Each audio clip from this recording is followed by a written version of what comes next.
ہر امت پر ہم نے ایک جو ہے قربانی کا معاملہ نازل وہ جو ہے فرض کیا ہے۔ میں نے چونکہ آج شروع میں کہا تھا کہ صوم اور حج میں کچھ مشابہتیں ہیں۔ دیکھیے صوم کا حکم بھی آیا تھا تو کس طور سے آیا تھا؟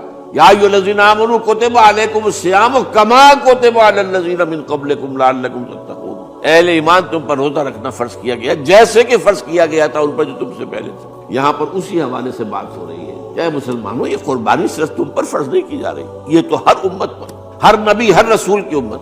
وَلِكُلِّ أُمَّةٍ جَعَلْنَا مَنسَكًا لِيَذْكُرُوا اسْمَ اللَّهِ عَلَيْهَا، تاکہ وہ نام لیں اللہ کا، عَلَىٰ مَا رَزَقَهُم مِّن بَهِيمَةِ الْأَنْعَامِ، جو کچھ اللہ تعالیٰ نے انہیں رزق دیا ہے، یہ چوپائے جو ہیں حیوانات قسم کے، ان پر اللہ کا نام لے کر چھری پھیری جائے، اللہ کے نام سے ان کو ذبح کیا جائے۔ تو یہ جان لو کہ اس قربانی کی اصل روح کیا ہے؟ وہ یہ ہے کہ اللہ تمہارا ایک الہ ہے، اسی کے سامنے تمہیں سر جھکانا ہے۔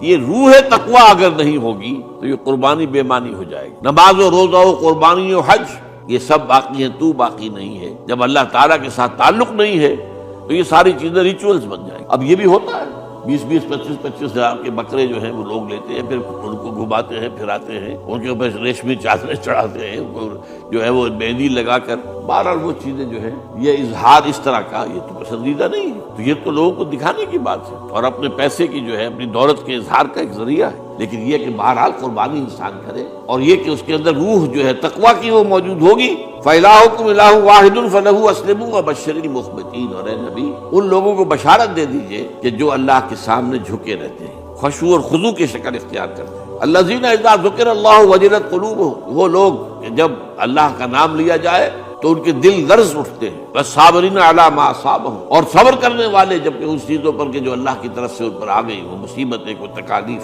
وَالْمُقِيمِ الصَّلَاةِ، اور نماز کو قائم کرنے والے۔ وَمِمَّا رَزَقْنَاهُمْ يُنْفِقُونَ، اور جو کچھ ہم نے انہیں دیا ہے اس میں سے خرچ کرنے والے۔ یہ ایک نظام ہے پورا کا پورا جس آیت میں بیان کر دیا گیا، اس کا ایک جز جو ہے وہ یہ بھی ہے وَلِكُلِّ أُمَّةٍ جَعَلْنَا مَنسَكًا، یہ قربانی کا معاملہ جو ہے یہ بھی ہم نے ہر امت کے اوپر فرض کیا، ہر امت جو ہے اس کے اوپر لازم کیا گیا، اور اے مسلمانوں آج تم پر بھی لازم کیا جا رہا ہے۔